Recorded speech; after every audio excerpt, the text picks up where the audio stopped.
नमस्कार, मैं हूं प्रद्युम्न शर्मा। हमारे खास कार्यक्रम जनता सरकार में बात करेंगे सत्ता के सिंहासन से लेकर जनता के सरोकार तक। वहीं बताएंगे प्रदेश सरकार की अर्थ योजना के बारे में जो होगी आपके काम की। बताएंगे प्रदेश सरकार के उन विकास कार्यों के बारे में जिनका फायदा सीधे आपको हो रहा है। तो अगले 30 मिनट तक बने रहिए हमारे साथ और देखते रहिए जनता सरकार।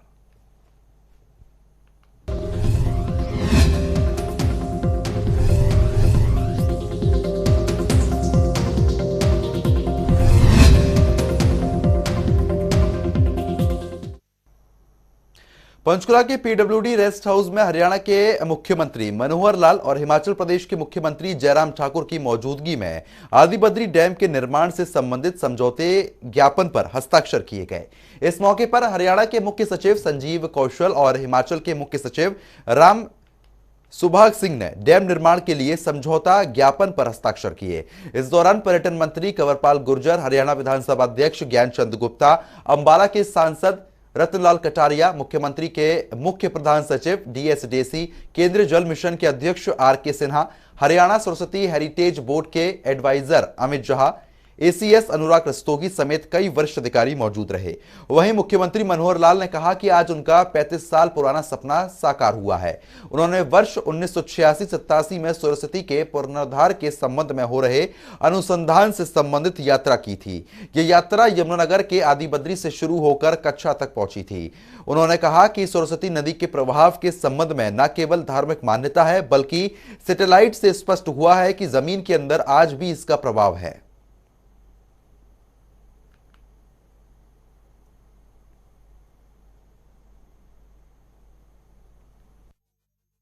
आज का ये अवसर वास्तव में एक ऐतिहासिक अवसर है। वो सारा घटनाक्रम यानी लगभग 35 वर्ष का घटनाक्रम जिससे मैं स्वयं जुड़ा हुआ हूँ वो आज चित्र घूम रहा है। 1986-87 में मैं यमुनानगर में संघ का जिला प्रचारक था। उस समय जगाधरी जिला कहते थे हम, बाद में यमुना जिला बना। मान्यवर दर्शनाथ जी जैन से निरंतर भेंट होती थी, वो जगाधरी रहते थे। उनके मन में दो विषय, ऐसा जैसे जीवन का कोई लक्ष्य लेकर के चल रहे हों, इस प्रकार से दो विषयों को लेकर के वो चल रहे थे। एक उसमें सरस्वती शोध और दूसरा पानीपत के अंदर जो पानीपत की लड़ाइयाँ हुई वहाँ पर शहीद योद्धा स्मारक, ऐसा करके एक बड़ा कोई प्रकल्प किया जाए। ऐसे दो विषय उनके जीवन के एक प्रकार से टारगेट लेकर के वो चल रहे थे।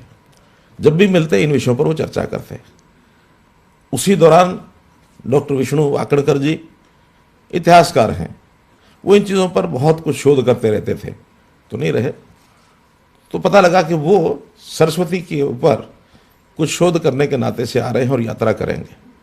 जैसा बताया, आदिबद्री से वो यात्रा शुरू हुई और कच्छ तक वो यात्रा गई। मैं केवल 4 दिन ही उनके साथ रहा था, प्रारंभ में आदिबद्री से शुरू होकर, और हरियाणा का हिस्सा लगभग ये पेवा कैथल तक, इस हिस्से को 4 दिन में उन्होंने कवर किया।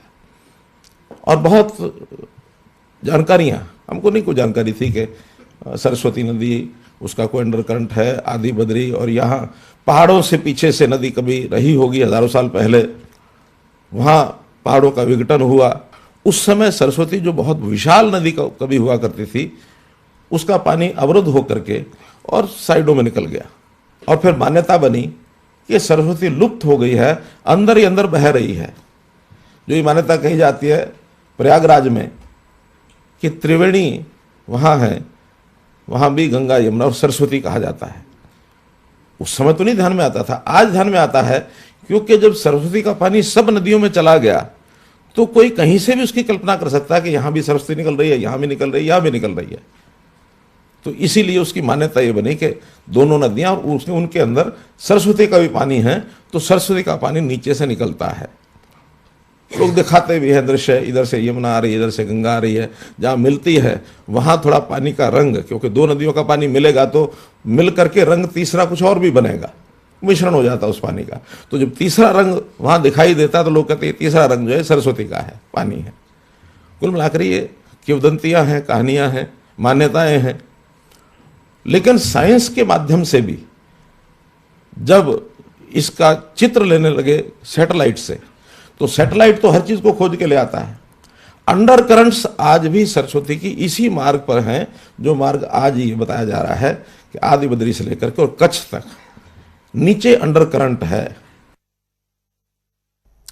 वहीं हरियाणा के मुख्यमंत्री मनोहर लाल ने कहा कि हिमाचल प्रदेश में छोटा ही डैम बनाया जाएगा और पानी के हिसाब से डैम का निर्माण किया जाएगा ताकि हर वर्ष पानी का भंडारण हो सके। आगे की जानकारी देते हुए उन्होंने कहा कि 60 से 61 हेक्टेयर पानी हिमाचल प्रदेश को काम आएगा, जिसमें से करीब 162 हेक्टेयर पानी हरियाणा को मिलेगा। सीएम ने यह भी कहा कि लगातार 8 से 9 महीने पानी धारा प्रवाह मिलेगा, जिससे लोगों को इसका लाभ मिल सकेगा। इस पानी को सरस्वती नदी में प्रभावित किया जाएगा। मुख्य रूप से तो आदि बद्री 2 खोल है वहाँ, मात्र खोल और बेड़ो खोल। उन मात्र खोल और बेड़ो खोल में भी ठीक कहा जयराम जी ने, वो थोड़े आगे हिमाचल में ही चली जाती हैं और हिमाचल के अंदर भी हम कई किलोमीटर तक घूम के आए। दोनों तरफ पेड़ हैं, बड़े ऊंचे ऊंचे पहाड़ हैं, पानी बहुत थोड़ा है। तो उसमें ये पता लगता है कि जितने ऊंचे पहाड़ ये कटे हुए हैं तो वास्तव में बहुत पानी रहा होगा यहाँ। तो ये विचारा कि यहाँ एक डैम बनाया जाए। तब मैंने मुख्यमंत्री जयराम जी बने तो उन्होंने कहा कि इस विषय के ऊपर हमें काम करना चाहिए। आज इसका परिणाम निकला और आज हम लोग जो MOU कर रहे हैं तो वहाँ उस पानी को रोक करके, बहुत बड़ा डैम नहीं है वो, छोटा ही डैम बनेगा अभी, क्योंकि जितना पानी पीछे से आता है उतना ही तो डैम बनाना, उससे ज़्यादा बनाने का लाभ नहीं है।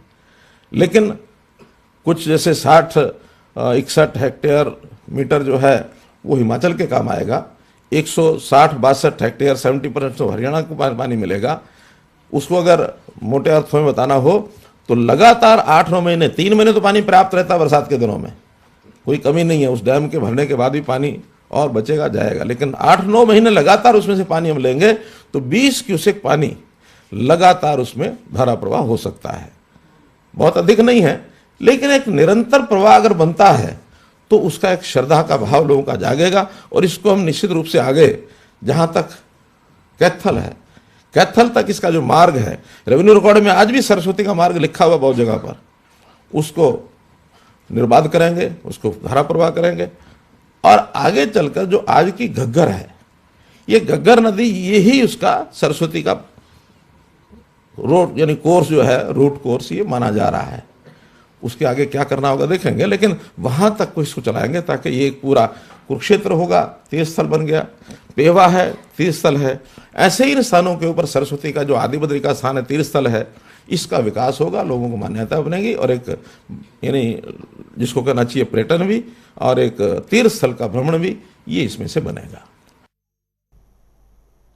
इसके साथ ही सीएम ने यह भी कहा कि आदि बद्री डैम बनने से इसके आसपास का क्षेत्र तीर्थाटन के रूप में भी विकसित होगा। पर्यटन की दृष्टि से कालका से कलेसर तक क्षेत्र काफी महत्वपूर्ण माना जाता है। इस क्षेत्र में आदि बद्री, लोहागढ़, कपालमोचन, माता मंत्रा देवी सहित अन्य धार्मिक और पर्यटन स्थल आते हैं। डैम के साथ साथ यहां झील बनने से भी बहुत से पर्यटक आएंगे, जिसका दोनों प्रदेशों को लाभ मिलेगा।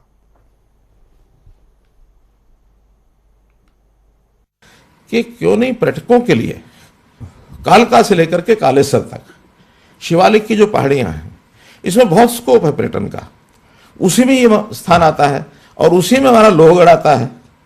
तो लोहगढ़ में भी बड़ा स्मारक बनाने की योजना है, ट्रस्ट के माध्यम से वो सब बनाएंगे ताकि जो वॉरियर्स, सिखों के वॉरियर्स की जो हिस्ट्री है उसका एक स्मारक वहाँ बनाया जाए, लोगों का श्रद्धा का भाव जागे। कपालमोचन पहले से बहुत बड़ा स्थान वहाँ है, तो वो एरिया तीर्थाटन के लिए भी बहुत प्रमुख स्थान है, जिसका आगे चल करके हमारे दोनों प्रदेशों को लाभ होगा।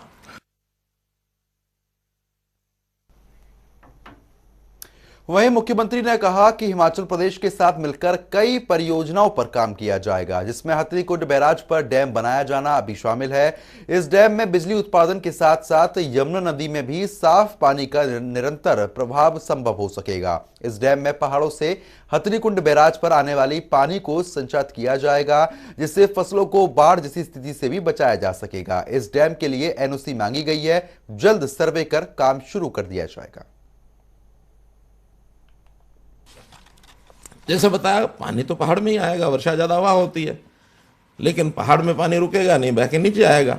अब जब नीचे आता है तो अच्छा भी हम झेलते हैं, बुरा भी हम झेलते हैं। अच्छा तो ये है कि पानी हमको सिंचाई के लिए मिलता है, बुरा ये होता है कि थोड़ा सा ज़्यादा आ जाए तो फसलों की तबाही भी पानी करता है। तो हमको तो दोनों तरफ से सतर्क रहना है, पानी का उपयोग भी करें और तबाही भी ना हो। बाढ़ भी स्थान स्थान पर आती है। हमारे यहाँ वाटर लॉगिंग के लगभग 7 लाख एकड़ हरियाणा में वाटर लॉगिंग है। जहाँ पानी अधिक हो जाता है वहाँ वाटर लॉगिंग हो जाती है, वहाँ की फसल वैसे खराब हो जाती है। तो इस पहाड़ के पानी को बहुत बड़ा डैम तो अभी कोई एक तो कल्पना हमने की है, और वो योजना आज ही बताई है हमने चीफ सेक्रेटरी हिमाचल को भी और मुख्यमंत्री जी वहाँ थे ही, कि हथनी कुंड यमुना, इस हथनी कुंड का जो हमारा बैराज है वो बहुत छोटा है, बहुत थोड़ा पानी रुकता है, लेकिन वर्षा में 6 लाख से लेकर 8 लाख क्यूसेक पानी कभी कभी वहाँ आता है थोड़े दिन।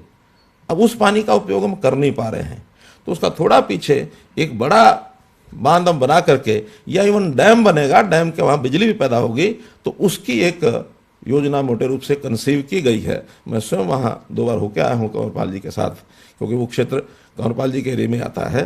तो उसके लिए हमने एनओसी मांगी है, और आज प्रिंसिपली मैं मान के चलता हूँ कि इसकी एनओसी हमें कम से कम उसका सर्वे करने के लिए मिल जाए, बाकी बातें फिर करेंगे। तो ये एक एनओसी हमको मिल जाए तो वहाँ बहुत बड़ा डैम बनने से तो कम से कम वो पानी की कमी भी पूरी हो सकती है। फिर यमुना के अंदर 3 महीने के बाद जो पानी आता है वो वेस्ट वाटर ही जाता है, गंदा पानी चलता है, तो यमुना कभी भी साफ पानी 9 महीने चलती नहीं है। लेकिन अगर हम 20 क्यूमेक पानी, कोर्ट ने आदेश दिया हुआ है, वो पानी अगर छोड़ते हैं उस डैम से, तो फिर यमुना में भी धारा प्रवाह पानी चलेगा। आज की जो गंदगी है वो समाप्त होगी, कम होगी, और आगे खास करके मथुरा के साइड में जो पानी गंगा का है उसमें कुछ थोड़ा उपयोग करने लायक पानी भी वो हो सकता है।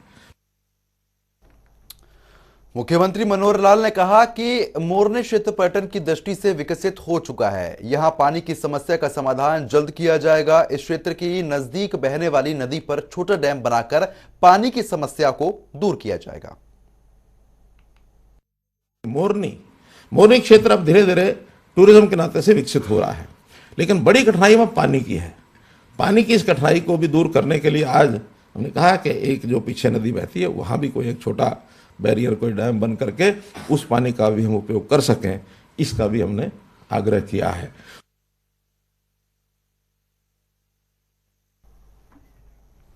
चलिए आगे बढ़ेंगे। हिमाचल के मुख्यमंत्री जयराम ठाकुर ने कहा कि आज हरियाणा और हिमाचल प्रदेश सरकार के बीच आदि बद्री डैम को लेकर एमओयू हुआ है। आने वाले दिनों में इस परियोजना से जुड़ी सभी औपचारिकता पूरी करके इस डैम का शिलान्यास किया जाएगा।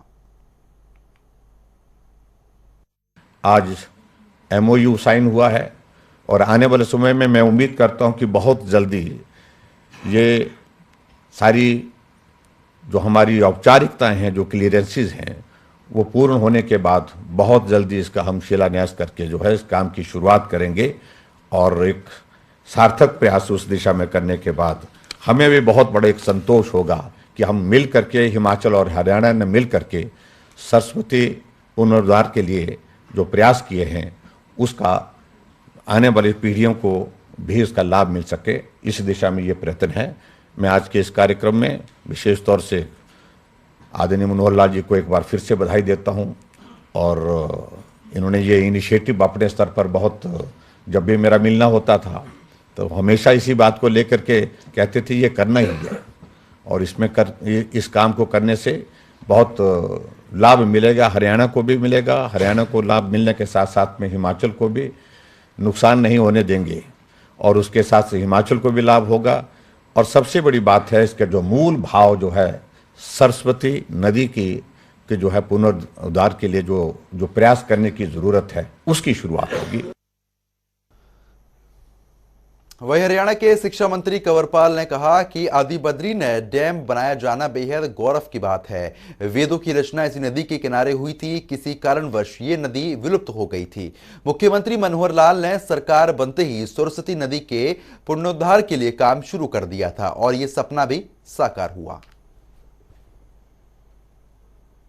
आज ये हमारे लिए बहुत ही खुशी का, बहुत ही गौरव का एक दिन है कि जब जो एक बहुत प्राचीन नदी सरस्वती, जिसका हर जगह जिक्र है और हमारा बहुत गौरवपूर्ण इतिहास है, और हम सबकी मान्यता है कि जो वेदों की रचना हुई वो इसी नदी के किनारे पर हुई, और भी बहुत सी ऐसी प्राचीन जो घटनाएं हुई वो इस दरिया के नजदीक हुई, लेकिन किसी कारणवश ये नदी लुप्त हो गई।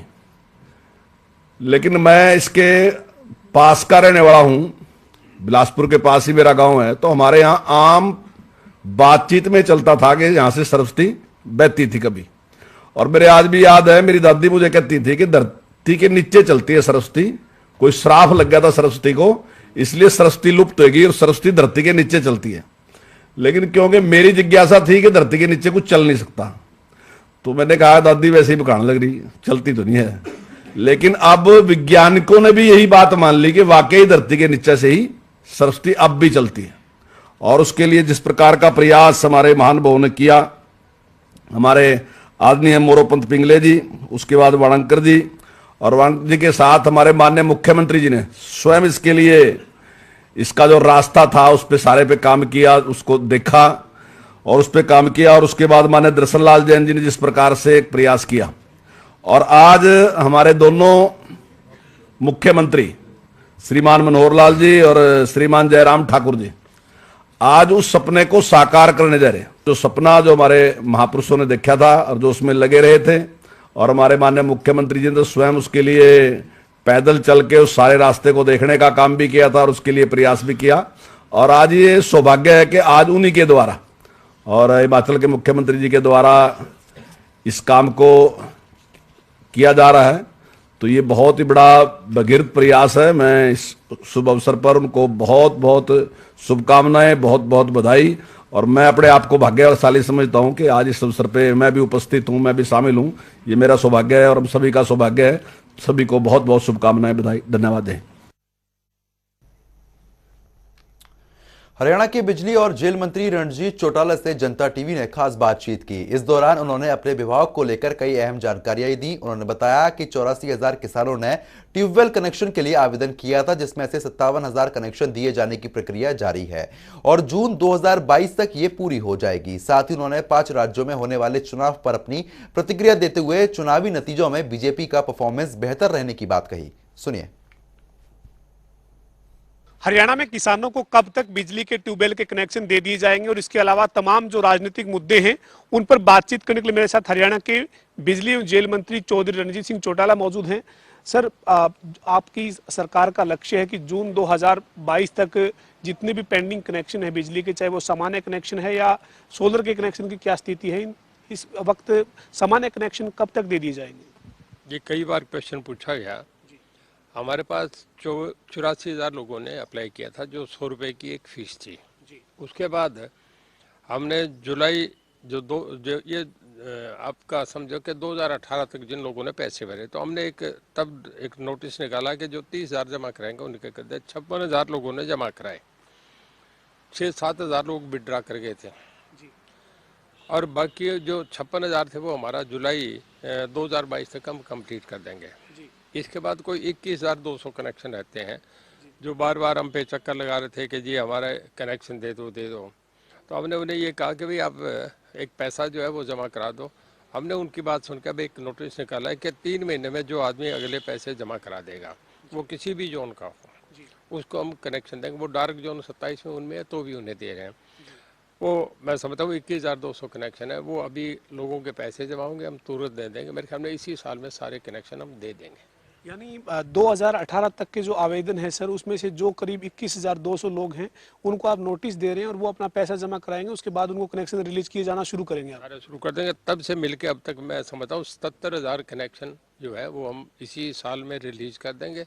और वो 6-7 हज़ार लोग ऐसे थे जो विड्रा करके उन्होंने कुछ और अपना इंतजाम कर लिया होगा, वो नहीं है। तो एक ये शर्त थी सर कि डायरेक्ट जोन में कनेक्शन नहीं देंगे। फिलहाल जो ये 21,200 कनेक्शन इसमें डायरेक्ट जोन में कनेक्शन देंगे, वो पुरानी जो आपकी शर्त है कि माइक्रो इरिगेशन को अपनाना होगा? जी, वही है कि माइक्रो इरिगेशन है कि 100 फीट से ज़्यादा जो कनेक्शन नीचे जाएंगे उन्हें माइक्रो इरिगेशन वो फॉलो करनी पड़ेगी। वो तो एक फैसला है। इसके साथ साथ सौर ऊर्जा के जो कनेक्शन है ट्यूबवेल के, उसमें भी किसानों का काफी उत्साह नजर आ रहा है।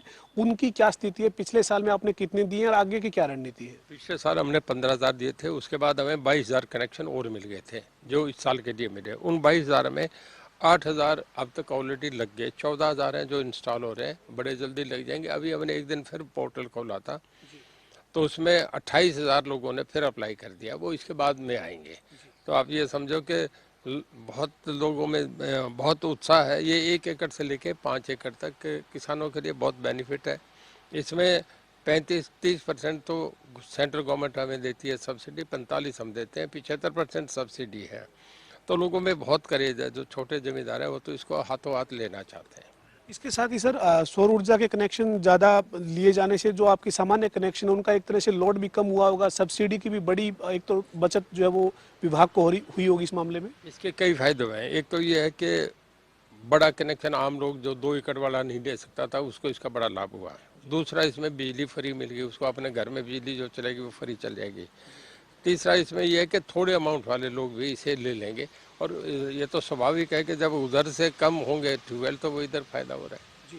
सर आपके महकमे के अलावा कुछ राजनीतिक मुद्दे जो हैं उन पे सवाल है, क्योंकि इस वक्त 5 राज्यों में चुनाव की सरगर्मियां तेज है। हमारा पड़ोसी राज्य पंजाब है, यहाँ पर भी चुनाव है, उत्तर प्रदेश में चुनाव है। पंजाब की इस वक्त की जो चुनावी सियासत है उसको आप किस तरह से देखते हैं? देखिए, पंजाब में बहुत तेज़ी से हालात बदल रहे हैं।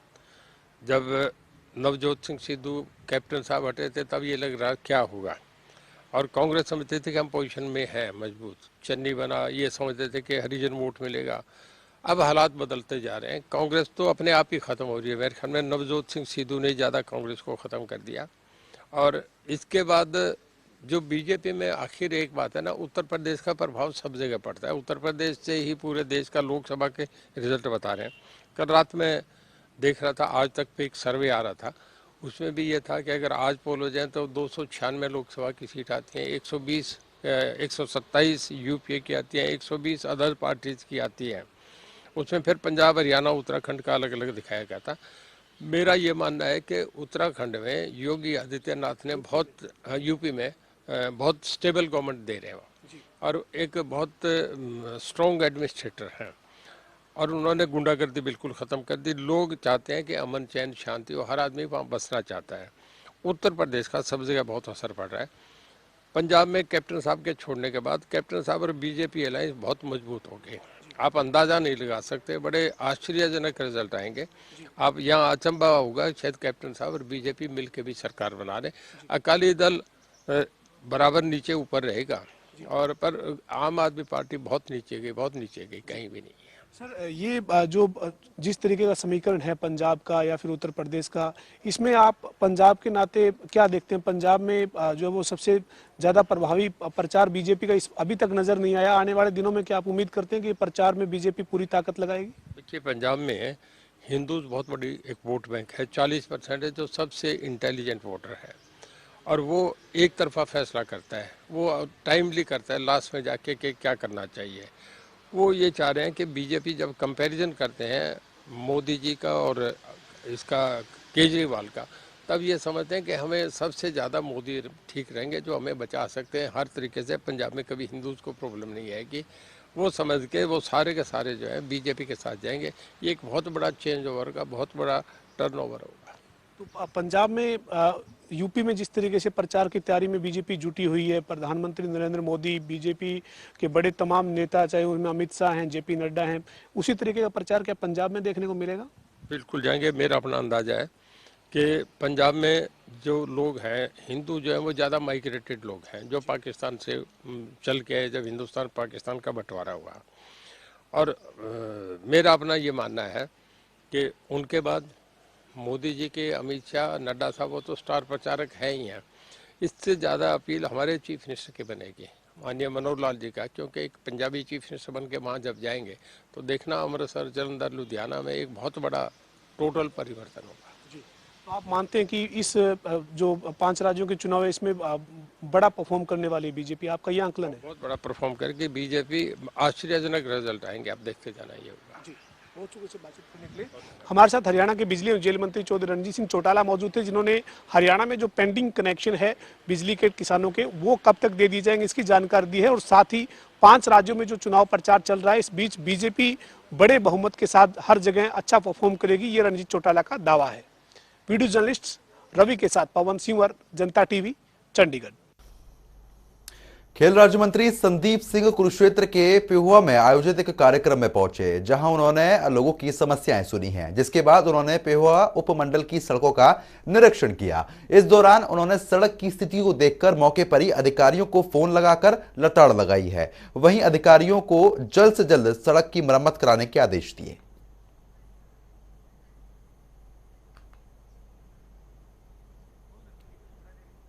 देखिए, आज हल्के में काफ़ी प्रोग्राम थे मेरे, और इस दौरान कुछ सड़कें का निरीक्षण भी किया। इसमें काफ़ी कमियां भी पाई गई हैं। एक्सीएन पीडब्ल्यूडी को आदेश दिए हैं कि इसको जल्दी से जल्दी ठीक करवाया जाए, और इसके जो सैंपल हैं उसको मैं आगे ज़रूर भेजूंगा, क्योंकि काफ़ी लो क्वालिटी की चीज़ें कुछ इसमें देखने को लग रही हैं। और साथ ही कई गाँव में मैं घूमा हूँ, कुछ घरों के मैं जो अपनी डीक्यू से इनको हेल्प कर रहा हूं, जिससे कि अपने घर की छत को पक्का कर सकें। काफ़ी घर ऐसे हैं जो जिनकी छत गिरी हुई है, जिनकी छत पानी में, बारिश में पानी नीचे गिरता है, तो उसके लिए मैं अपने डीक्यू से इनको हेल्प कर रहा हूं। उम्मीद यही है कि गांव के अंदर जिन जिन गाँव में जा रहा हूं, जहां जहां मुझे समस्या दिखती है, उनका या तो उसी समय निपटारा करता हूँ। जो अधिकारियों को निरीक्षण देने की, निर्देश देने की जरूरत होती है, वहाँ निर्देश। तो फिलहाल अभी के लिए सिर्फ इतना ही, लेकिन खबरों का जो सिलसिला लगातार जारी है। बने रहिए हमारे साथ। नमस्कार।